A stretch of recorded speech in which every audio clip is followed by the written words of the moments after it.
Welcome to the Couch Conversations podcast with Legacy Youth. My name is Chase Morris. I am the pastor of Legacy Youth. We're a youth ministry in Hot Springs, Arkansas, and I'm so excited to launch this podcast that is really the intention behind it is to extend beyond our four walls of ministry here in Hot Springs and go and harness the power of the internet to reach people, specifically youth age students, with some incredible stories and testimonies. And that's who you're gonna hear from on this podcast. It's not just me talking a whole bunch, at least I hope it's not. It's going to be youth students sharing their testimonies and what God is doing in their life. And it's for youth students as well. So you're not gonna hear just a sermon of me talking on this podcast feed or on this YouTube channel, but it's going to be incredible stories and conversations. So we're starting this off in kind of a strange way, a little bit different. I don't know if I would recommend starting off your first podcast hosting ever like this, but we have a live podcast tonight. There's an audience. We're here on a Wednesday night at Legacy Youth. And so podcast audience, why don't you just let them know you're here? Come on, give them some applause. Perfect. Now, at the time that you're hearing this, if you're listening online, it's after February 7th. There's 4 episodes available that you can go listen to, but we will continue. These first 4 episodes are all recorded live on Wednesday nights at Legacy Youth, but going forward, we got a podcast studio where we're gonna hear from other students in the youth ministry about how God is moving in their life. So make sure that you subscribe for these podcasts that come out first Friday of every month. That's for everybody online and everybody in the room. You can subscribe on Spotify, Apple Podcasts, and YouTube, where you can find the video version. And now that stuff's all out of the way, I'm gonna go ahead and let our 2 guests introduce themselves. Go ahead, you can start right here, and then we'll go over to the other side of the couch. My name's Olivia, and I'm in 11th grade. My name's Lexi, I'm also in 11th grade. Perfect. Okay, so we're gonna start with a super serious question tonight. We're gonna dive right into it. If you could have one superpower, what would it be? If I could have one superpower, I would say teleportation. That's a really good one. Okay, Lexi? I would be invisible so I could spy on you all. Oh, dang. All right, Lexi, you're off the podcast now. We're kicking you off. I'm gonna go with super strength, personally. Nobody asked. But I'm gonna go with super strength just because I feel like if I was super strong and I had like extremely strong leg muscles, I could just like jump wherever I wanted to go. So that's how I get around your teleportation thing. Anyways, so go ahead and tell us, either one of you can start, but who are you two in relation to one another? So me and Lexi are best friends with each other, and we have been this will be our 4th year being best friends together. Look, if anybody knows like you two, they know like you almost don't know Olivia and then Lexi, you know Olivia and Lexi. You guys like are together all the time. And so I think that you guys are perfect, just a candidate for what we're gonna talk about tonight. And we're gonna speak about godly friendships. And this is kind of something that you guys shared with me whenever we threw out this idea of doing the podcast, just what the Lord had laid on your heart for something to share. And so I'm just gonna go ahead and start with the question, what does it mean to each of you, I'll let you both answer, to have a godly friendship? Honestly, I think it's just somebody who's there to like support you and encourage you and just help you through anything you really can't talk to anybody else about. Somebody that you can have fun with too. For me, I would say that having a godly friendship would be having somebody that you can hold accountable for the wrongs or the rights that they both do, and to help each other grow in each other's faith and to just be there for each other. Yeah. So when was a moment, you guys have been friends for 4 years now, when was a moment that you guys realized that your friendship was something more than just an average friendship and it was a godly friendship? So we were actually talking about this the other day, like last week, and we were having one of our like really deep conversations, and we were talking about how we always tend to like lose people around us, and it's like not necessarily like everybody around us, but like the non-godly people that are around us that like try to influence us to do like bad things or like the wrong crowd pretty much. And for us, we've known that like out of all the friends that we've lost, we've always had each other, and we've never lost each other to an argument, to one of us losing another friend to really anything. And that's really like when we knew that we were like, God put us together as friends rather than us just becoming friends. Yeah. Do you have anything you want to add to that? Y'all speak for one another, as godly best friends, but Honestly, I just think that when we first became friends, I was going through a lot personally, and I prayed for months that God would just send me somebody that would be there for me to hold me accountable. Because before I met her, I was surrounded by so many bad influences, and I just was not on the right path at all. And ever since then, she's just made me a better person in my faith and just in general. that's great. So, in 4 years, what role do you feel like prayer plays in the friendship that you guys have to one another? So anytime that Lexi or I are going through like something really hard or just something in general, it could be like anything, like good, bad, anything, we've always been there to like pray for each other or like with each other. We'll literally like pull over to a random parking lot just to pray sometimes when one of us is upset or when we know that each other like really needs it or when we see each other going down like not necessarily like a bad path, but like a bad side road or something like that. Yeah, some of those prayers that you weren't like planning are the ones that are the most needed. Whenever you got to do the pullover into the parking lot and pray for it, those are the moments where you're like, that's a real friend right there. Yeah. The friend that prays for you at church, not to say anything bad about them, like you love a friend that prays for you at church, but the friend that's with you in the parking lot is like, that's a true friend that God has placed in your life. So this may be a little bit more difficult question, but what do you do when a friend, it doesn't necessarily have to be you guys, but there's a friend in your life that you feel like is starting to make choices that doesn't align with biblical values? It's a friend that is a Christian friend, but they're not acting like a Christian. What do you as a godly friend do in that moment?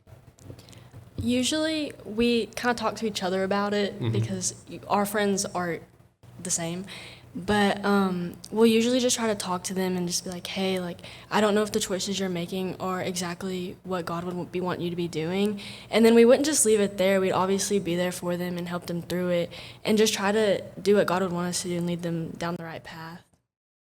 Yeah, so you guys obviously have each other as godly friends, but you probably got some friends that aren't godly friendships. And then there's nothing wrong with that. The Lord has placed us in a broken and fallen world. We are going to have friends that aren't necessarily Christians, and that's okay, just as long as they don't begin to influence you. But have you ever faced rejection or lost a friendship because of your faith? And just tell us a little bit about that. How'd you respond? So I can't necessarily name like a specific time, but I know that I've lost several friends due to my faith. Just for the fact that they want to do things that I don't necessarily want to do or that God necessarily wouldn't want me to do, such as like drinking or smoking or partying or any of that stuff. So once they see that I'm not that kind of person or that we're not that kind of person in general, they usually they distance themselves from us and like stop talking to us. And Lexi and I will like reflect back to that friendship and we'll either reach out to them and like tell them that we're praying for them or something, or we'll invite them to hang out with us and try to get them to like get them back on the right path, I would say. I actually do have a specific example. I was friends with this girl for literally 14 years. We grew up together with each other all the time. And then one day she just decided like she didn't believe in God anymore. And we had a huge difference on beliefs and stuff, and her being my best friend at the time, I like tried to talk to her about it and she just kept pushing me away and she would not talk to me. She eventually like quit hanging out with me. She told people like all these bad things about me that obviously were not true. And I still continued to try to be there for her, and eventually it just got to the point where I couldn't do anything else about it. I still pray for her all the time, every day, and I still like talk to her parents and stuff. But it's just sometimes you have to understand that like real friends wouldn't try to like lead you to the world. They would want you to grow in your faith with God. So sometimes those people you just can't like keep around. Yeah. And it's for the better. Yeah, when it comes to friendships, there's, like I said, there's friendships that we have with other people, but the most important friendships in your life, you need a godly friend. Like you need somebody like that in your life. And I thought it was great how sort of in response to the question, what do you do whenever there's a friendship or rejection or whatever it is, when it comes from somebody that's obviously living a different life than you, most likely, the answer is you go back to the godly friend. You know, if you have a friend that's not living a godly life and they reject you, the godly friend comes back in again, and that's like, I have this person, this sort of foundation. Obviously, the Lord is the real foundation, but the friend that you have is sort of a rock as well to sit there with you, to actually do the parking lot prayer with you or whatever it is. That person is super important. Now, going into stories, you guys, when you came up to me a few weeks ago, you shared with me a story, a specific story where the Lord had given you a sign when you were together. And so you guys want to share that story? Go ahead. Okay, so Lexi and I, this was like a few months ago, I want to say, we were going through like a really hard time, like spiritually. I don't know if I said that right, spiritually. Yeah. Anyway, together, and we were not necessarily like doubting God, but we weren't hearing from him, I guess you could say. And we started getting really upset about it because we didn't know what to do anymore. Like we've prayed, we've like read our Bible and like anything you can do to try to hear something from God. And one time we were in her car and we were talking about it, and we were on our way to the car wash. And we got there and we like vacuumed out her car and everything. Like there was nothing left in that car. And we went back to my house and she was dropping me off, and I was getting my backpack out of the back seat. And I looked down on the floor and I was like, what is that?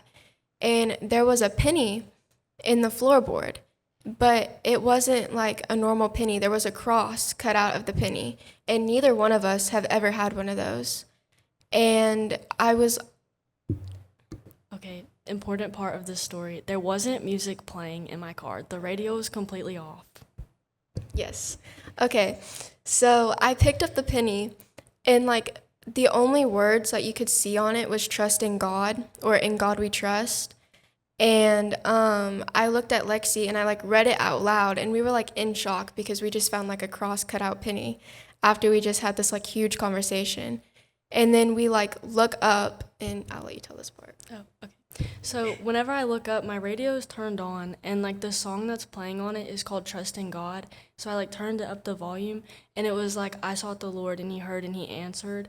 So it like basically just kind of told us like, even if you don't like hear him in that moment, he's not gone. He just like is waiting for you to kind of open up and listen to him for yourself. And that's like, at that moment, that's when we were like, okay, well, now we have to take the next steps into pursuing this and hearing him further.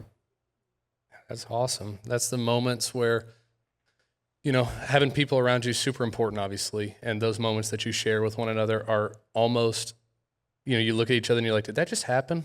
You know, that's kind of like cool to be there with somebody and realize I'm not going crazy. I didn't make that up in my head. We're both on the same page about this, and just a cool moment with the Lord. And so I got one more question after this. That's kind of like a fun question, but this is the last question I really want to ask as we begin to wrap up this first episode of Couch Conversations, and just give you guys sort of an opportunity for anybody who's listening, potentially in the room with us right now or listening later or watching, and is struggling, like they're hearing what you guys have and they're struggling because they want that. You know, maybe you guys can remember back at a time when you wanted a godly friend and you had some people, but it wasn't the thing that you wanted. You were still longing for something. What advice would you give to somebody struggling to find a godly friend or godly friends? Honestly, I would just say, like, don't give up on it. Just continue to pray about it, because there are those people out there, and it's not necessarily that you have to look and find them, because God will send them to you at the right time that he wants to. It has nothing to do with anything that you could do about it. I would say the same thing. I would say to just pray about it. And something else I would say is don't like just pick somebody out of a crowd and just try to like change them and like force it upon them, because that's not going to work. Just continue to pray about it and lean on God about it, and God will send you somebody that he thinks is right for you and not that you think is right for yourself. Yeah, that's amazing. That's like super great advice, especially for you guys at the age that you're at. That's some things that there's some adults out there that, I know this is a podcast specifically kind of tailored towards youth age students. There's some adults out there that could really benefit from hearing what you guys just said. So thank you guys so much for like being the guinea pigs, willing to test out this podcast and be episode number 1. You guys did an absolutely incredible job. But like I said, I do have one more question to end it. And it is this, and this is for you guys, but it's also for anybody who's listening, again, in the room, online. I just want to hear your answers because I've never been asked this question before. If you two hung out with Jesus for a day and you had to do something fun with him, like obviously if I'm hanging out with Jesus, the thing I'm going to do is like bow down and worship. Okay. That's what I'm going to do. However, you've bowed down and worship for your first 1,000 years and Jesus is like, let's go do something fun today. What do you want to do? What are you guys choosing? Honestly, we're probably going out to eat with him. All right, We're what always restaurant? going to eat. What restaurant? Super important. Yeah, where are you going to take Jesus to eat? Okay. That's a great question. They're conferring. Raising Cane's. Hey, that is a pretty good choice. You got one of two ways to look at this. This is where, like, while we do these podcasts in front of an audience, I'm going to stay on topic. But if I'm just sitting in a room talking, we'll go on this one question for like 45 minutes. You got two ways you can look at this. You can pick like the best restaurant you can think of because it's Jesus. Or you can pick that one restaurant that you always wished was good because when Jesus is there, like they're going to get your order right.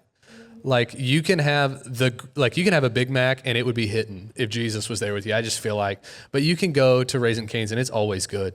I don't know. These are the things that are going to keep me up at night. So we can continue to have this conversation later. Again, thank you guys so much. Y'all give it up for Lexi and Olivia one more time.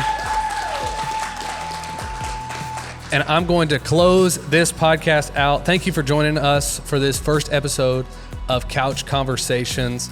If you are listening to this, make sure you subscribe. Make sure that you follow us on YouTube, all of our social media, and share this. You can share it if it ministered to you, or also you just know Lexi and Olivia and you think that they're awesome because they really are.